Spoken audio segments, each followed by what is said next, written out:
Thank you, Mr. Speaker. To ask the Secretary of State for Business, Energy and Industrial Strategy to make a statement regarding the lifting of the moratorium on shale gas extraction. Thank you, Mr. Speaker, and what a pleasure it is to be continuing on this theme. And indeed, the honourable lady is right to be saying to me that I need to find the right page, because I am having some difficulty in finding the right page immediately. But don't worry. Don't worry.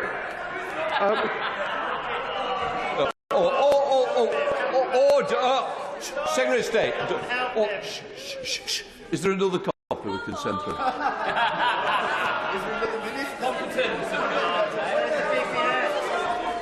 Have you got it? Order, Secretary of State. Mr. Speaker, I am very grateful to the right honourable gentleman for bringing forward his urgent question, and I am glad to be able to announce that the moratorium on extraction of shale gas is being lifted, and a statement has been laid before the House to do this. As I was setting out in the previous urgent question, it is important that we use all available sources of fuel within this country. It is more environmentally friendly to use our own sources of fuel rather than to extract them from other countries and transport them here at great cost, both financially and in terms of carbon.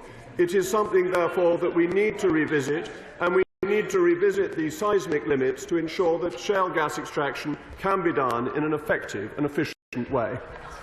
Mr. Speaker, this is obviously a case of the dog ate my homework, and who. And it's hardly surprising. Let's start by taking his excuse for lifting the fracking ban, Mr. Speaker, that it will make a difference to the energy bills crisis. It won't, because gas is sold on the international market. The current Chancellor said so in February of this year, and I quote, "No amount of shale gas would be enough to lower the European price of gas." Even, Mr. Speaker, the founder of Quadrilla said the Secretary of State is wrong in an article published yesterday. So first, why doesn't he admit the truth, that anyone who knows anything about this subject says his claim that fracking will cut bills is nonsense? Next, let's come to safety. The 2019 manifesto, on which he and every member of the party opposite stood, said this, Mr. Speaker: "We will not support fracking unless the science shows categorically that it can be done safely." They are lifting the ban, but they can't supply the evidence, and the British Geological Survey published today certainly doesn't do it. So, in the absence of the evidence, his approach is to change the safety limits. He says in his written statement laid before this House, tolerating a higher degree of risk and disturbance appears to us to be in the national interest.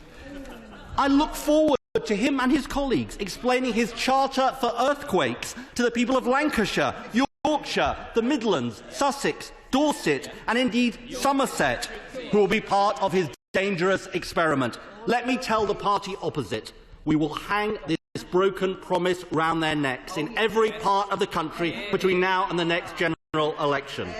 The Conservative manifesto also said, having listened to local communities, we have ruled out changes to the planning system. Does he stand by that promise? And how will he abide by the Prime Minister's commitment to local consent? The truth is, he doesn't get this, that you can't escape a fossil fuels crisis by doubling down on fossil fuels. Renewables are today 9 times cheaper than gas. The only way to cut energy bills and have energy security is with zero-carbon homegrown power, including onshore wind and solar, which his wing of the Conservative Party hates and he continues to block.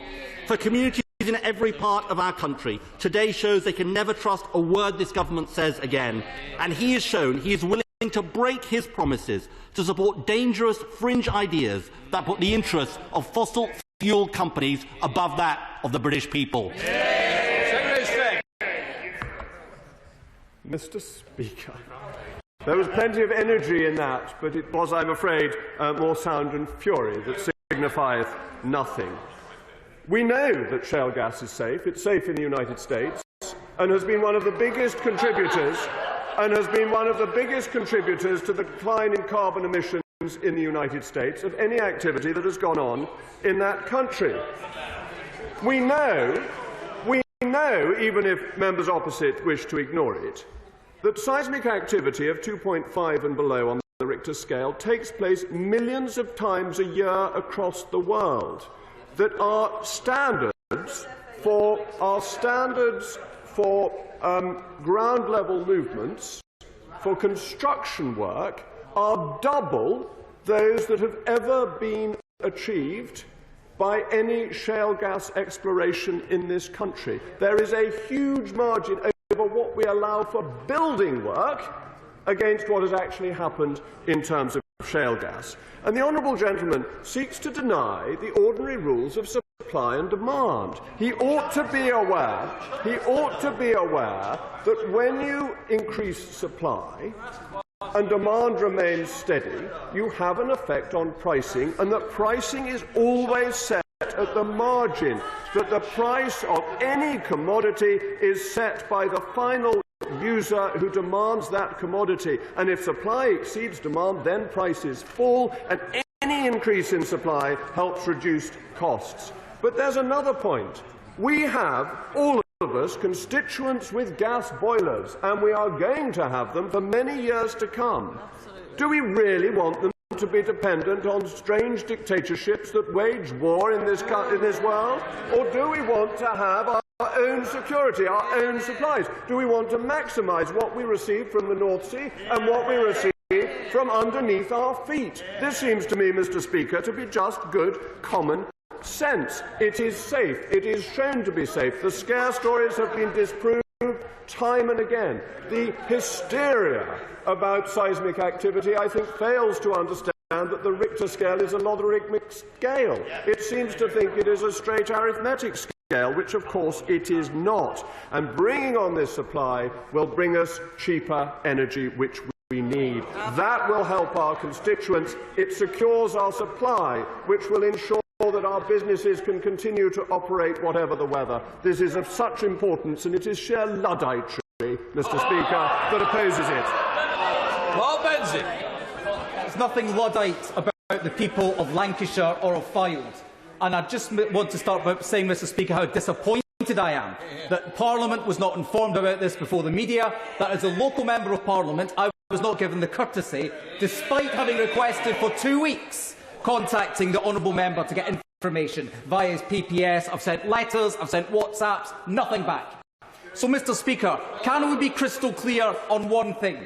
The Prime Minister on the Manchester hustings, it's a matter for public record, you can find the clip, made it crystal clear, no ifs, no buts, no caveats, that fracking would only take place in the United Kingdom where there was local consent. Crystal clear. So if the Prime Minister is to remain a woman of her word, a woman that we can believe in, which I believe she is, can the Secretary of State outline how that local consent will be given and demonstrated in my constituency of Fylde? Mr. Speaker, the honourable gentleman would have heard my right honourable friend, the Prime Minister, in her speech on energy on the 8th of September, saying that we were lifting the moratorium on fracking. So I'm surprised that he feels he wasn't informed, because that has been announced. We obviously want to work with local communities, and it is really important that the companies who seek to extract shale gas come up with packages that make what they're proposing to do welcome to local communities. That is of fundamental importance and is what the Prime Minister has set out. Stephen Flynn, SNP spokesperson.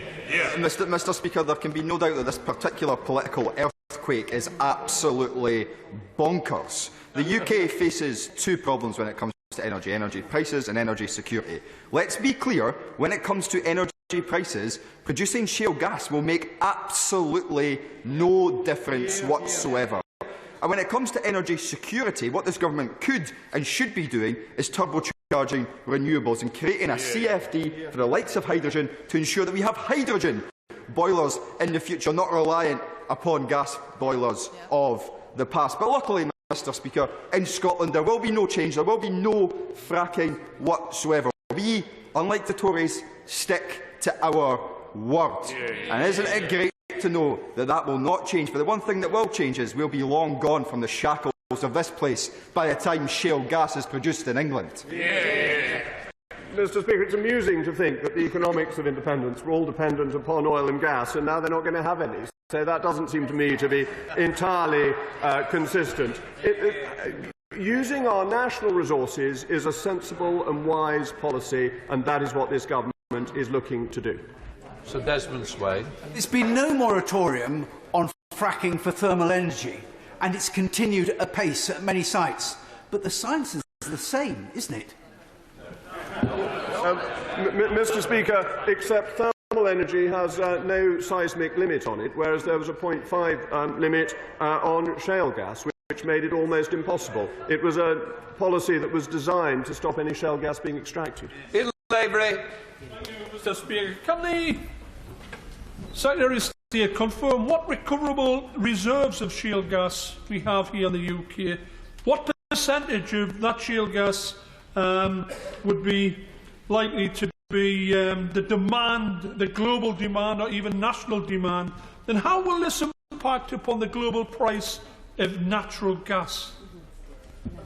Mr. Speaker, we need to get on with the exploration and the test drilling to see how realistic the forecasts made. There's a report in 2012 that sets out the potential for shale gas, which is very large, but the question he raises is the right one. How much of that will be realistically extractable? And that requires drilling to take place to find out.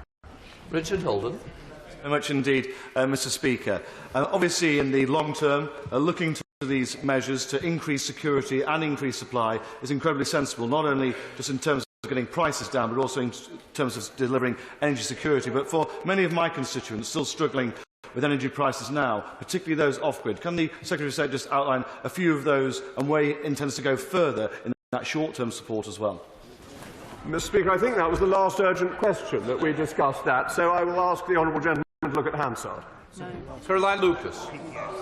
Thank you, Mr. Speaker. I must say I'm fascinated that the Secretary of State thinks that he knows more about the geology of the UK than the geologist who founded Quadrilla, who said quite clearly that the UK is unsuited to widespread fracking. But my question comes back to this issue of consent. The Prime Minister did say that fracking will only go ahead in places where there is support from the local community, which begs the question about why on earth he's even pursuing this idea, since there isn't any support from local communities. But how is he going to measure that, particularly given that this terrible and deeply unpopular decision coincides with the government's draconian new anti-protest laws? Mr. Speaker, in relation to Quadrilla, the gentleman in question, I believe, left the company 10 years ago, so he's somewhat out of date in terms of the company, that he purports to represent. The current management of Quadrilla are in favour of this. I think local support is important, and one of the things the companies who want to drill for shale gas will have to do will come up with packages that are attractive to local communities, and that, I think, ensures that people actually get some financial reward from shale gas being extracted near them. Ruth Edwards. Thank you, Mr. Speaker. I'd like to press my right honourable friend further on this issue of how community support is going to be defined and measured, because I have many concerned constituents who want to know that they have a genuine route to rejecting fracking applications that don't have local support, and I'm still not clear what that would be. Mr. Speaker, there are parts of the country, particularly in relation to nuclear, where local consent and support is very enthusiastic for the development of additional energy sites. So it is perfectly possible to measure and see local support. Bill Esterson. The homes of people living near to the Altcar Moss proposed fracking site shook as a result of the tests that he referred to earlier. The Secretary of State said shale gas was safe, but his government paid compensation to residents living near fracking sites in Lancashire. This government's own report says little progress has been made in reducing and predicting the risks. When is he finally going to admit that fracking is a non-starter in this country? Well, in relation to seismic activity, there is no particular similarity with that from mining, and that mining is not subject to seismic limits. Sir Greg Knight. Mr. Speaker, despite what he said, is it not the case that forecasting the occurrence of seismic events as a result of fracking remains a challenge to the experts? Is it not therefore creating a risk of an unknown quantity to pursue shale gas exploration at the present time? Yes. Is he aware the safety of the public is not a currency in which some of us choose to speculate? Mr. Speaker, unusually I disagree with my right honourable friend that it is all a matter of proportionality, and that, as I pointed out, the movement on the ground level that we have from construction is more than double that is about double that we have had from any instance with shale gas. So we know what has happened before. There are not limits on mining. There are not limits on ordinary oil extraction. It is only shale gas that has these limits, and there is no evidence that shale gas is worse than any of these other activities. So I think on a balance of risks, my right honourable friend is not coming to the right conclusion. Dame Angela Riedel.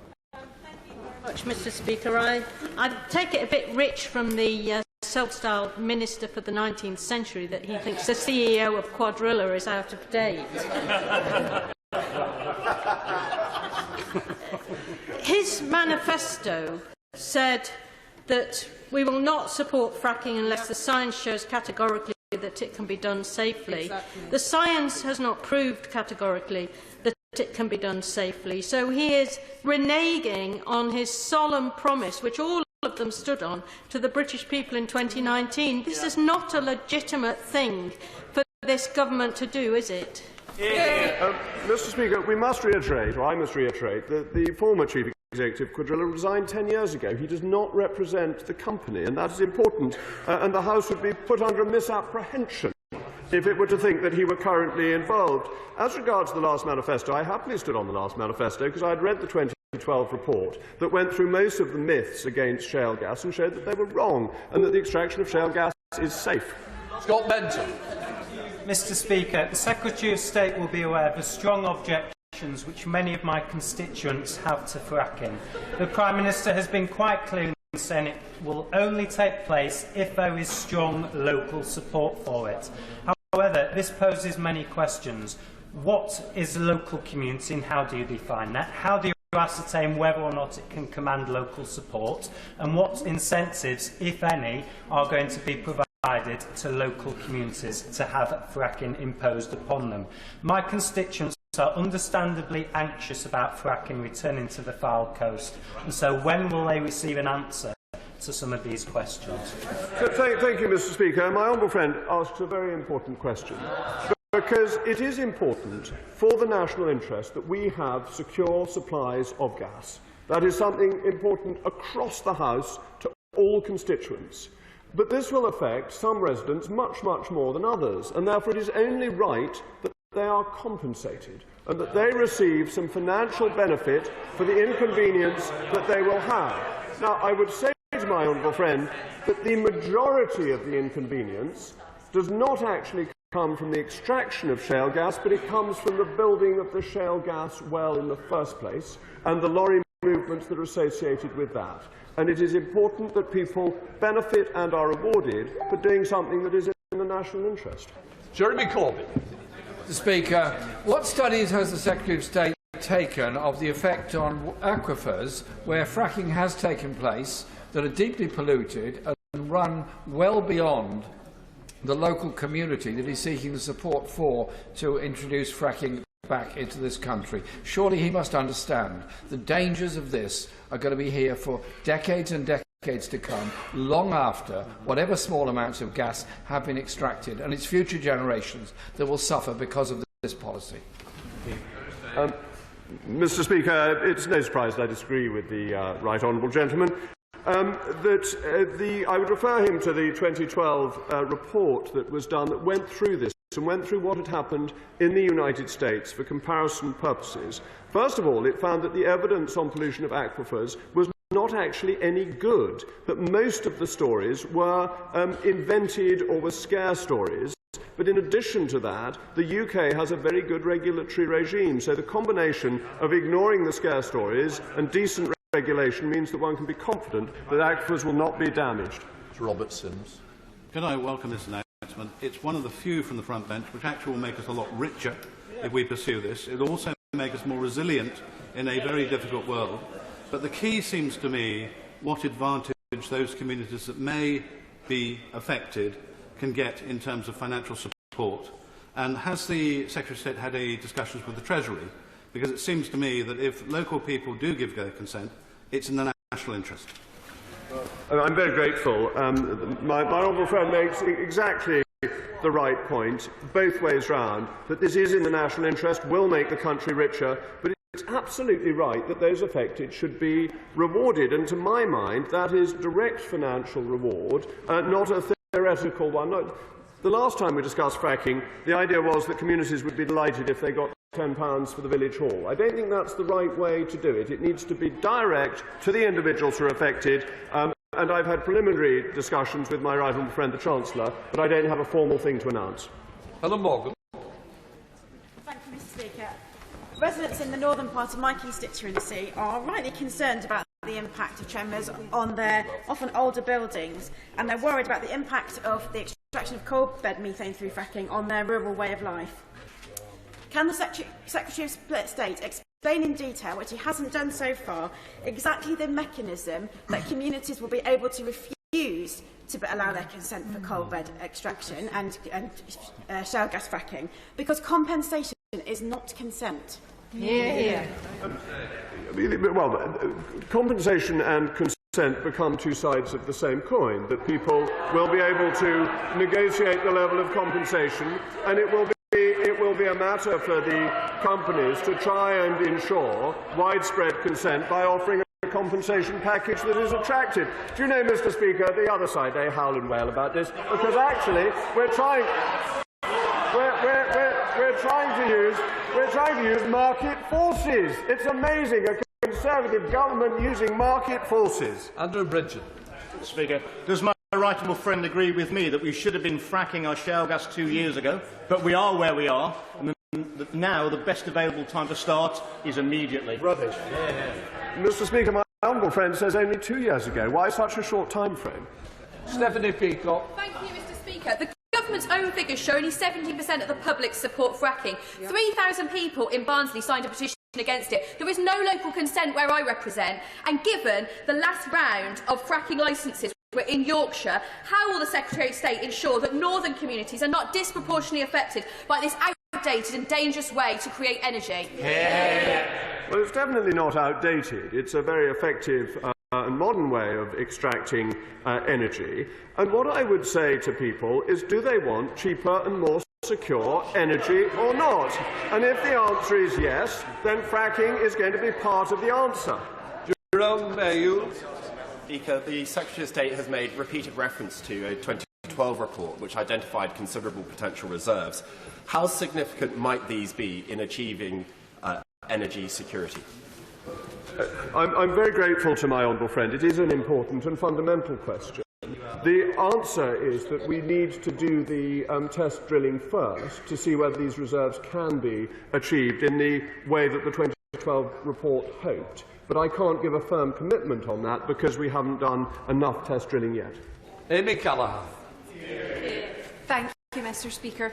Coming back to the 2019 Tory Party manifesto, which each member opposite stood on, it states a moratorium on fracking would only be lifted, and I quote from page 55, unless science says it shows it can be done safely. A change in Tory Party leadership is not a change in scientific evidence. Can the Secretary of State enlighten the House as to why the government thinks they are both above logic and above science? Because all the evidence is that it can be done safely, as it is in the United States, and as the 2012 report that I've referred to many times indicated. Michael Fabricant. Mr. Speaker, I've been quite shocked, actually, by the Luddites on the front bench, who have been quite open in saying that they're going to weaponise this in a general election. So for those who fear the unknown, may I tell my right honourable friend that the 0.5 limit on the Richter scale is nothing compared to the 1.5 limit on the Richter scale, which Lichfield is currently enduring from pile driving for HS2. If we can live with that, though we don't really like living with that, Mr. Speaker, we can certainly enjoy the benefits from fracking. Mr. Speaker, my honourable friend makes an absolutely right and wise point that the motto of right honourable members opposite for the next election is "Let's be cold and poor." That's really the prospectus they're putting before the British people. And as regards seismic activity, there are millions of seismic events of 2.5 or lower in the world every year. We should not assume that every seismic event is the San Francisco earthquake. John Warren. Mr. Speaker, lifting the cap on bankers' bonuses, whilst at the same time making it harder for working people to access benefits. Now lifting the safety limits on seismic events or earthquakes to you and me, whilst at the same time protecting, indeed subsidising, oil companies' excessive profits, as well as accelerating climate change. Doesn't this decision really show whose side this Tory government is on? His Majesty's government is on the side of people who need energy, and of business that needs energy, and of an economy that needs to grow. The party opposite are in favour of no growth, coldness and high prices. Paul Maynard. Visit to Costa Coffee on Tuesday morning rivalled the House of Commons chamber this morning for the robustness of debate, the strength of opinions expressed. I sought to reassure constituents that they would have the opportunity to have their say because local consent was required. Listening carefully to the Secretary of State this morning, I have yet to hear any explanation of how local consent will be determined, indeed an absence of any reference to local consent. So let me try once more. Will my constituents be asked whether they want fracking or not? Mr. Speaker, as I've said and the Prime Minister said, we will be looking to have the support of local communities. That is important. And there will be a responsibility for the companies when they bring forward proposals to work out how they can get that local consent. And it seems to me pretty clear that that will involve giving money to people to encourage them because they will want to have the benefit locally whilst they are doing something that helps the country nationally. Paul Williams. Thank you, Mr. Speaker. In Wales, we know the cost of dangerous fossil fuel extraction so that others remotely can profit. It's particularly acute today, the date of the Gresford mining disaster, where 266 men and boys were killed, 200 women who were widowed, 800 children were left fatherless. The coal mine, owned by the Westminster and the United Group, who subsequently destroyed the safety records. Mr. Speaker, Gresford was mooted as a fracking site, and there the men killed remain, by the way, 2,000 feet down. Only 11 bodies were recovered, but mooted as a fracking site. So, will the Secretary of State confirm that he understands that powers on fracking remain with our Senedd, and that he has no intention of trying to return those powers to Westminster? Mr. Speaker, I am not seeking to upset the devolution settlement. Craig McKim. Speaker, even before Putin's illegal war in Ukraine, fracking had advantages because of the benefit for jobs, investment, tax revenues and the balance of payments positivity, which I'd rather was occurring here in the UK rather than sending tens of billions to Qatar and other places. Now, is my right honourable friend aware of the CO2 savings of domestic energy supply? It has been calculated that there are 5 million tonnes of CO2 emitted just for the LNG process of cooling, decasification and also the transport. That has got to be a moral outrage. Mr. Speaker, my honourable friend is absolutely right that he takes his argument through logically, unlike many people on the benches opposite, that if we wish to reduce carbon emissions, we are better off using gas as a transition fuel that comes from our own resources rather than importing it. That must be true. And we have those resources. We need the transition fuel. Therefore, we should try and extract it domestically. John Trickett. Mr. Speaker, and today's panicky Trumpian announcement is brought about because of the failure of successive Tory governments. who squandered the opportunity which coal, oil and gas, our indigenous resources, offered to transform our economy into a carbon-free economy. Will the Secretary of State now confirm that on his target list for fracking, those areas in the north and Yorkshire which are often described as red wall, and can I finally bring this point to him, there is no local consent in those areas at all for what he's proposed this morning? Well, Mr. Speaker, it will be important for the companies that wish to extract gas to ensure that there is local support and to come up with packages that make sure that that is forthcoming. It is important that local communities welcome the extraction of shale gas, and I think it's very likely that they will.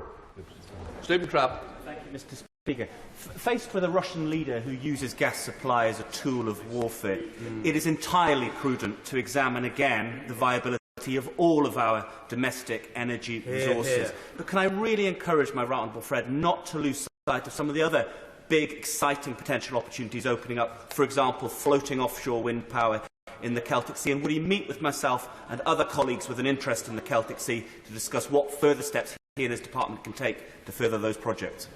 Oh, I'd be absolutely delighted to meet my right honourable friend to discuss this. It is something that the department is looking at. We are really enthusiastic about examining all sources. I think floating offshore wind is potentially a very good one. We want to see if we can expedite offshore wind projects so that they happen faster and that we get the supplies coming in. We need to be looking, and we are looking, and we're in discussions with other countries about how we can expedite carbon capture and storage and moving towards hydrogen. That the long-term issues are ones we are focusing on and dealing with, but we have many years of needing gas, and it's why I welcome so much my right honourable friend's support for this announcement. Speaker, it was this government that has made onshore wind less economical. It is this government that has made solar power and panels less economical. It is this government that blocked wave and tidal power in the Swansea Bay. It is this government that has failed to invest, and now they are trying to cover it up with a fracking giveaway that there will never be any local consent for. Will the Minister, and he's been asked numerous times, confirm that the people in local areas will get a say through a local referendum and it will be binding? Mr. Speaker, this government's only been in office for about a fortnight, and though I know it's been busy, it hasn't quite managed to do everything that the honourable gentleman suggests. As regards local consent, I refer the honourable gentleman to the answer I gave some moments ago. Fletcher. Speaker, I've listened carefully to the Secretary of State, and I have to say the local consent plans don't seem to wash. It seems to come back to communities being bought off rather than having a vote. So can the Secretary of State confirm once and for all if local residents across Bolsover who are concerned about fracking will get a vote to object to these schemes locally? Mr. Speaker, I think I made it very clear that the companies will have a deep responsibility to develop packages that make the extraction of shale gas attractive to local communities. It is really important that they succeed in that. Justin Mathers. Thank you, Mr. Speaker. The people of Ellesmere Port have already signalled their opposition to fracking. The planning application was submitted a number of years ago. The local authority rejected it. There was an appeal. Many local residents gave evidence against the application. After 3 years, it was finally decided that it would not be accepted. Today, Chester Zoo, big employer in my constituency, has stated that they're opposed to fracking. Many constituents are repeating their objections. So there is no local consent in Ellesmere Port and Neston. So can the Secretary of State send a message back to the fracking companies that there's no point in coming to ask because they will not get our agreement? Mr. Speaker, asking it shall be given, seek and you shall find. It is absolutely important that we try and get local consent, and that will require the drilling companies to be innovative in the packages they come up with. And we shouldn't be ashamed of paying people who are going to be the ones who don't get the immediate benefit of the gas but have the disruption. That is a perfectly logical thing to do. At the beginning. Yeah. Jason McCann. Thank you, Mr. Speaker. Can I just also ask once again how the Secretary of State will measure local consent? Because I have absolutely no confidence in Labour-run Kirklees listening to local wishes. They don't even distribute the Section 106 payments from planning applications to local communities fairly, how would we ensure that those impacted by any fracking wells get any benefit from it? My honourable friend hits the nail on the head. It is fundamentally important that the cash benefits do not go to some faceless bureaucracy, but they go to the individuals who are affected.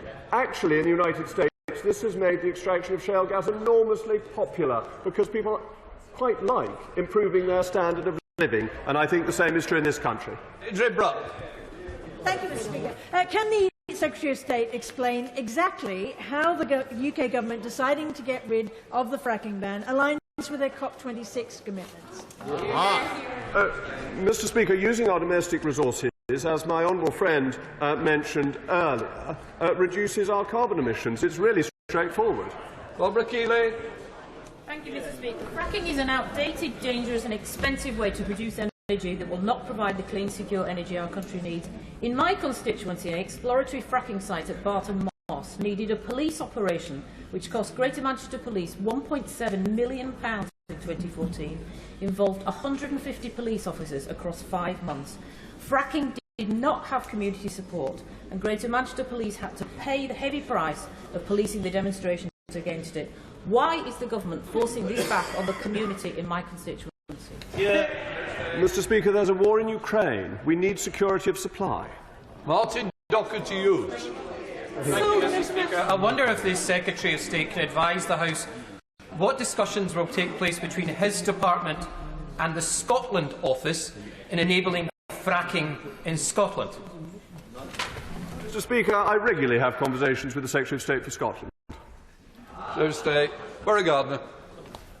This cannot be justified on environmental grounds, and it cannot be justified on economic grounds. The investment allowance will give gas producers 91 pence in every pound invested in new frack pads. Now, Warwick Business School calculates that fracking could produce 330 billion cubic metres at a maximum, about 100 billion therms. At today's spot price, about 20 minutes ago, that would be £289 billion.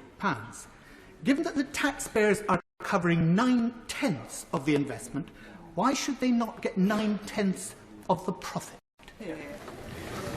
Mr. Speaker, the honourable gentleman is making the argument for fracking. If there is that amount that we can get out, we should get it out as quickly as possible, and then we should ensure that it is distributed properly so that the people who are affected benefit, so that the companies who have invested benefit, and yes, so that the taxpayer benefits, because the oil and gas we get out of the North Sea has been an enormous benefit to the taxpayer and has helped us have energy security. So it is a beneficial thing to do. And as regards the economics is straightforward. Private companies will not invest if it's not a good deal. That's the basis of economics, and it's the right basis of economics. Simon Lyman. Mr. Speaker, I don't know about you, but I'm sensing some tremors of dissent on the benches opposite. Fracking is expensive and dangerous, but it's also a disaster for our climate. Does the Secretary of State recognise that if every country matched his plans to extract every ounce of gas, the planet would warm by 3 degrees, spelling climate disaster? Does he not understand that this is a plan born of climate denial and economic illiteracy? Mr. Speaker, this is an alternative replacement source for gas that we are going to use anyway. It is not increasing our demand for gas, and the honourable gentleman misses the ABC of economics. Mick Whitley.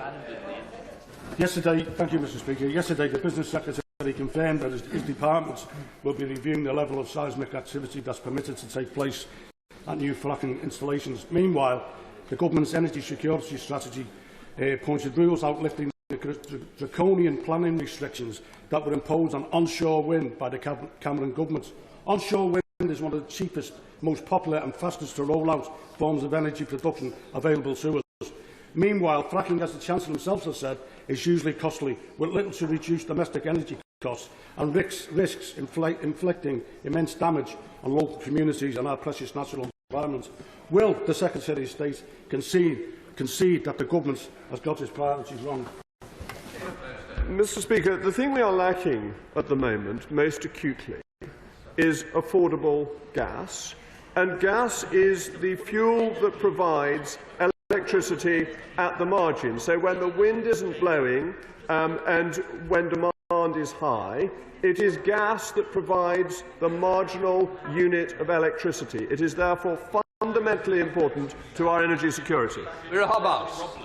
Speaker, the now Chancellor said only a few months ago that no amount of shale gas explored across rural England would lower energy prices, and indeed that private companies would not sell their shale gas to UK customers at lower than the market price. So, Mr. Speaker, ruining our countryside in Sussex, in East Surrey, in around Bath, actually, is not the answer. So, why has he, in his first week of office, ended the moratorium on fracking, but not lifted the de facto moratorium on onshore wind? Mr. Speaker, we need to get as much energy as possible, and fracking does not ruin the countryside. Fracking sites are actually surprisingly small for what they actually do. We have been expanding offshore wind very dramatically. That has been a very big component, and we are continuing with increasing renewables, but we still need that base supply that can be brought on when there is a surge in demand, and that is dependent on gas. Weston. Thank you, Mr. Speaker. The public will see this as a deceit, because there's no economic or price advantage, as we've heard, to this, whilst also damaging the environment. The claim that the public will actually have some say in the consent of this will ring hollow to my community, where the District Council opposed a 5G mast, but it was overridden. So can he explain why he thinks that there is any advantage in this when we can't even put in onshore wind in Warwickshire? It's the only county, I believe, in this country where there is no onshore wind. Security and price. Currents. Thank you, Mr. Speaker. The Right Honourable Secretary of State's constituency, North East Somerset, borders mine in Bristol South. It would be helpful if you could confirm that we're not expecting any fracking in the local community or any seismic events. Equally, in Bristol South, small and medium-sized businesses were innovative about green and future energy. They had the legs cut from underneath them in 2015 when his government cut the green crap. What assurance can he give businesses in Bristol South for future energy development? Mr. Speaker, the subsidies that are paid, when they are paid, have to be reasonable and proportionate, and that we're finding that with some of the old contracts that we have based on the gas price for renewable energy, which has led to very high prices. North East Somerset was the site of the old Somerset coalfields, which were a very successful part of the economy historically. And I think everyone in this country will have to do their bit to help with energy security. Rivers.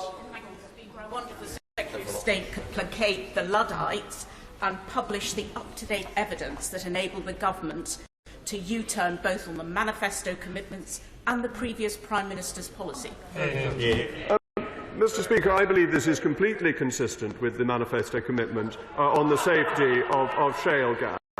The reason why it has come to the fore now is because of the very high price increase in gas and the issue of energy security caused by Putin's invasion of Russia. And that is something that has fundamentally changed. And so, on the balance of arguments and practicalities, with a safe and well-proved technology, it is right now to extract shale gas as far as we can. Griffith. Thank you very much indeed, Mr. Speaker. Well, as the government security strategy in 2022 acknowledges, onshore wind is one of the cheapest and easiest renewables to bring on stream. But that same strategy is wishy-washy and lacks any drive for fast-tracking of new wind generation. So will the Secretary of State now recognise the urgency of the current situation, revise the strategy, give onshore wind in England the boost it needs to complement the investment in wind that Welsh Labour has continued to promote in Wales, and therefore be able to reduce our reliance, the proportion being some 47% currently of electricity that is produced from gas? Mr. Speaker, what we do with renewables is still going to leave us dependent when the wind is not blowing and when there is a surge in demand on gas. And that is an important part of the strategy. So we are building up our wind supplies, we are building up our nuclear supplies. We have plans for more nuclear to come on. This is an important part of it. But for the transition, we still need gas, which is what this announcement is about. Catherine West. More fundamental that when a party stands on a manifesto promise, regardless of what it is, that it sticks by that, and that can he rule out today that this announcement, that this proposal is not linked to any donations which were made during the leadership election? Balderdash. Sir Owen. Thank you, Mr. Speaker. Thank you, Mr. Speaker. Fracking takes huge amounts of water. We have just seen record levels of drought across the entire country, with drier summers predicted for the future. So in periods of drought, will Tory ministers be prioritising precious water supplies to people in their homes or to big fracking companies? The water for fracking is primarily recycled. Richard Bergen. The Secretary of State talks about fracking being in the national interest. The truth is that fracking is in the corporate interest, and that's why this government's pursuing it. This is going to do nothing to lower people's energy bills. Renewables are 9 times cheaper than gas. So at the time that we should be moving away from and ending reliance upon gas, isn't this push really about serving the interests of those energy giants, many of which have close links to his party? And isn't it about time they acted in the interests of the people in Yorkshire and across this country?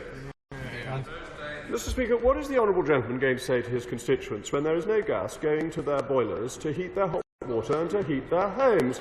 This ridiculous hostility to gas as a transition fuel is absurd. Gabriel. Thank you, Mr. Speaker. Onshore wind power it was effectively stopped by the Secretary of State's government, yet it's proven in the UK it's cheap, it's ready to go now and provide zero carbon power, everything that fracking doesn't. So will the threshold for community support for fracking be as tough as that for onshore wind development, where one objector can stop it? Mr. Speaker, regardless of the benefits of renewables, we still need gas, which is what today's statement is about. Clive Betts. The Secretary of State's admitted the environmental impact of fracking, the drilling platforms, the wells, and the lorry movements, which are significant and substantial. The planning system is best placed to deal with these, so in 2018 the Select Committee did a report on planning guidance on fracking, where we concluded that fracking decisions were best made by elected local planning authorities.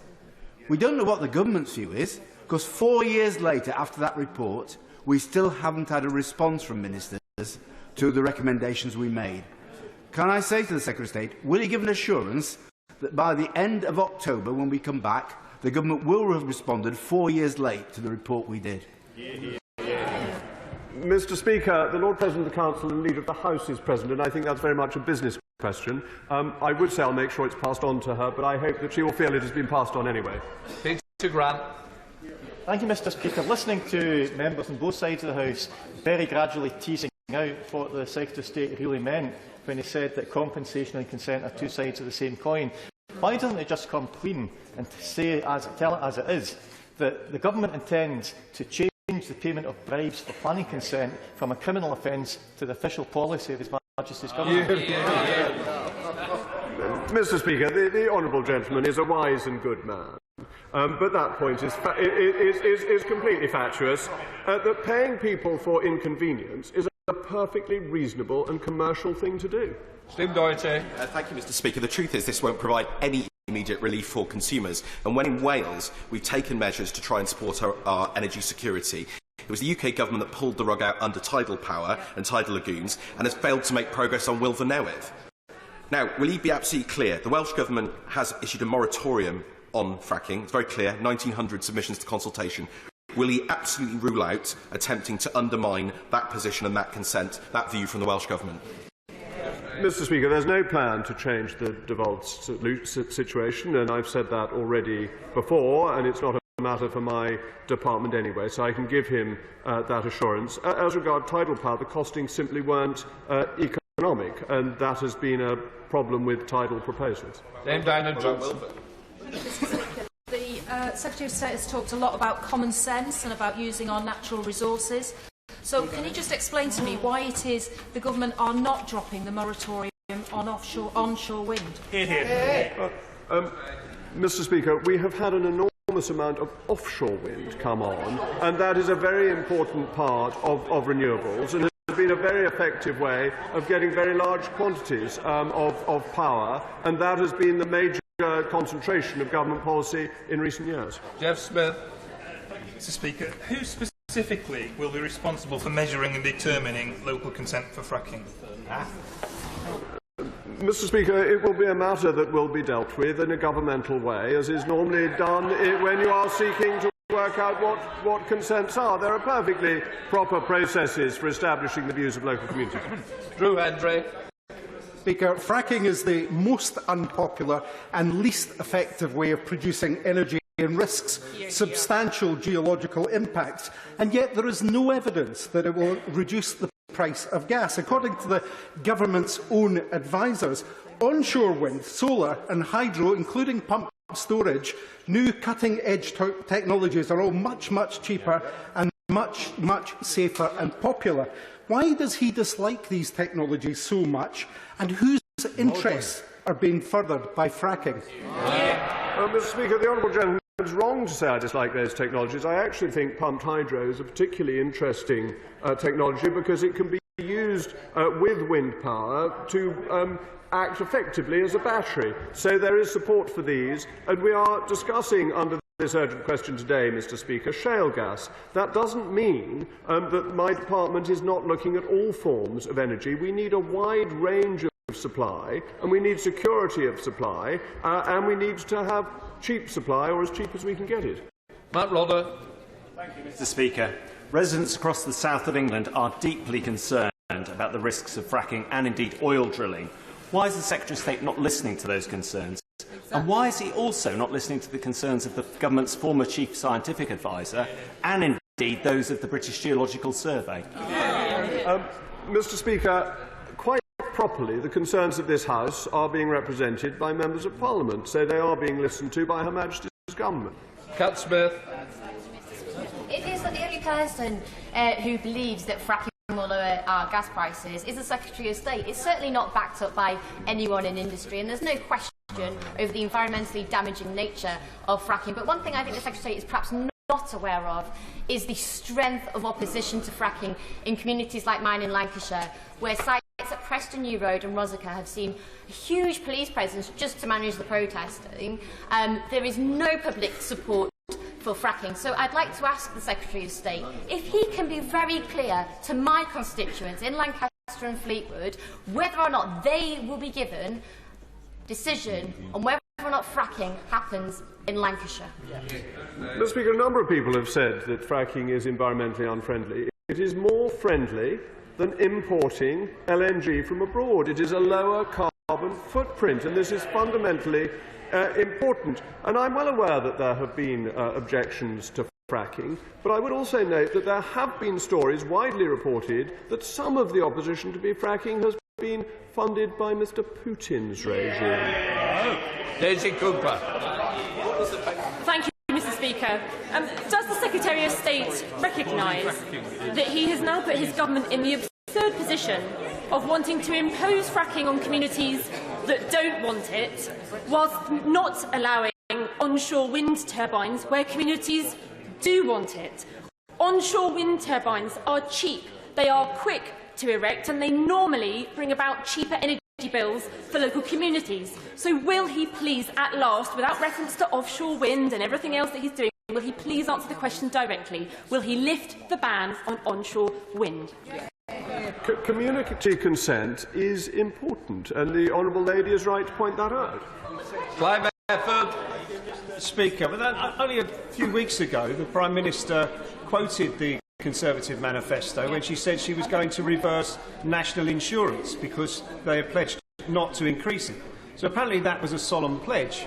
But the manifesto also said there would be no fracking where there was no local consent. Apparently not a pledge. So can the Secretary of State tell us, will local communities be consulted before testing takes place? And who's going to pay the bribes? Will it be the taxpayer, or, as he says, the market forces? Mr. Speaker, the Socialists don't like people being paid for things. It seems to me it's perfectly reasonable to pay people, and if you inconvenience them, you compensate them, and that will be part of the overall package if shale gas can be extracted. David. Thank you, Mr. Speaker. Is the government aware that fracking is not only a broken promise to the public by the Conservative Party's 2019 manifesto, but it will not cut bills? It is a grossly unpopular method, and a method that will warm our planet. It is indeed wrapped up in climate denial. It's actually none of those things. Thank you, Mr. Speaker. Can I say to the Minister that I've been listening very carefully to his plea for good common sense. I've always believed good public policy is made on good research and evidence of what works where. Nothing he said today, indeed on our front bench, has mentioned energy from waste. Energy from waste works successfully up and down our country, in Sheffield, in Leeds, in Southampton, in London. And it not only produces good energy from waste, it also heats many, many homes in the community at low cost. When is the government going to actually look at that and stop diverting attention to fracking? Mr. Speaker, I'm generally grateful to the honourable gentleman. That's a very important point. We do actually export waste, I think, to Denmark. For the Danes to turn it into energy. It seems to me it might be better to do it domestically. I think he's made a very helpful suggestion. I have already talked about it in the fortnight I've been in office, and if he wanted to make further representations to me on it, I'd be very open to hearing them. Patricia Gibson. Mr. Speaker, can the Secretary of State reassure me and my constituents in North Ayrshire and Arran that the pernicious and insidious internal market bill or any other sinister mechanism will not, under any circumstances, be used to impose fracking in Scotland against the express wishes of the people of Scotland and Scotland's democratically elected government? Hear, hear. Mr. Speaker, the UK Internal Markets Act is like the Koh-i-Noor diamond. It is one of the jewels of our constitutional settlement. Margaret Rainbow. Thank you, Mr. Speaker. My constituents will be extremely alarmed to hear the Minister's remarks about the exploitation of dangerous fossil fuels. They have made it abundantly clear to me that they care about the environment, they care about the next generation, they take climate change seriously. So I ask him, on behalf of my constituents, will he think again and ban fracking? Mr. Speaker, the Honourable Lady refers to dangerous fossil fuels that people depend on for heating their water and heating their homes every day, that businesses depend on for being in business, that people put in their cars to get around the countryside. We need to ensure that we have a sensible transition. Gas is fundamental to that. Simply wishing the world to be a different world will not be a successful policy. Rachel Maskell.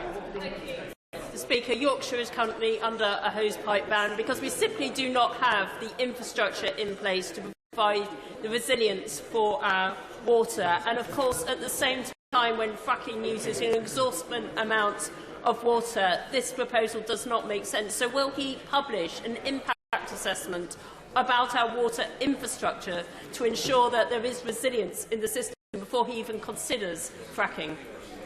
The Honourable Lady raises a very fair point, and it does depend on the water company. In my area, Wessex Water have done a phenomenal job of ensuring that they didn't need hosepipe bans or get close to hosepipe bans because they run their system effectively. And I think the Honourable Lady is right to call upon the water companies to run their systems effectively, because it's hard to believe that the United Kingdom is actually short of water. Andrew Gwynn.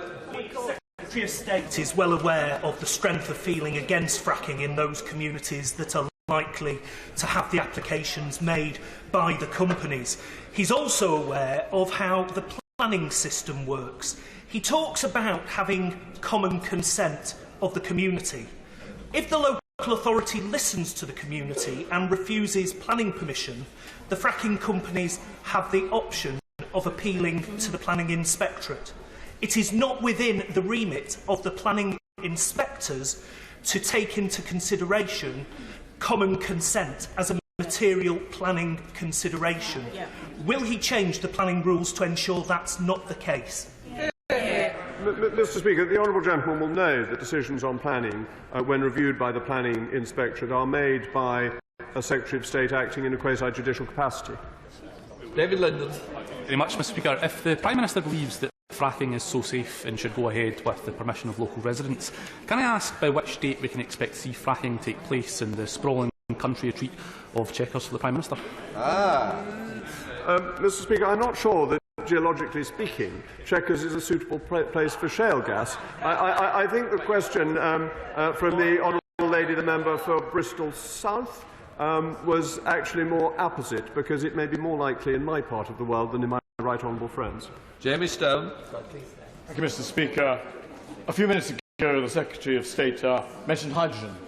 And hydrogen, of course, is the perfect answer, because when you burn it, you get water. It's totally green and totally clean. Mr. Speaker, there are well-developed plans for the production and storage of hydrogen based on the Cromarty Firth. Can I cordially invite either the Secretary of State or one of his ministerial team to come north to my constituency to see what we're going to do? Mr. Speaker, I could not agree with the honourable gentleman more. I think hydrogen is ultimately the silver bullet. I can see how you create it from renewable sources, because you have the wind power when people are not drawing on the electricity system. You use it as an effective battery, and it then can be, with some adjustments, piped through to people's houses to heat them during the winter. There are real opportunities with hydrogen, and we get some heckling from the Socialist front bench, and I would point out to them that everyone accepts that gas is a transition fuel. So to get to where the honourable gentleman wisely wishes us to go, we need more natural gas as the transition fuel. But the honourable gentleman is right, and I don't know that I can promise a visit in the short term, but I'd love to come in principle, and my ministers are like the greyhounds in the slips, waiting to get up to his constituency. Patrick Riley. Glasgow and North don't want to see fracking anywhere on these islands, so ending what was in effect a UK-wide moratorium on fracking doesn't exactly speak to strengthening the union. But what my constituents would like to know is whether the Business Secretary actually believes that we face an anthropogenic climate emergency, and if so, how on earth a rush to fracking source fossil fuels helps to meet the climate and emission reduction targets we committed to. As my honourable friend, the member for Thanet, pointed out, using our own resources emits less carbon than importing gas. So therefore, if the honourable gentleman actually believes what he has just said, he should be supporting this policy. Jim Shell. Thank you, Mr. Speaker. The shale gas extraction question today has shone the spotlight upon energy crisis, upon the Ukraine's war that Putin is carrying out against them.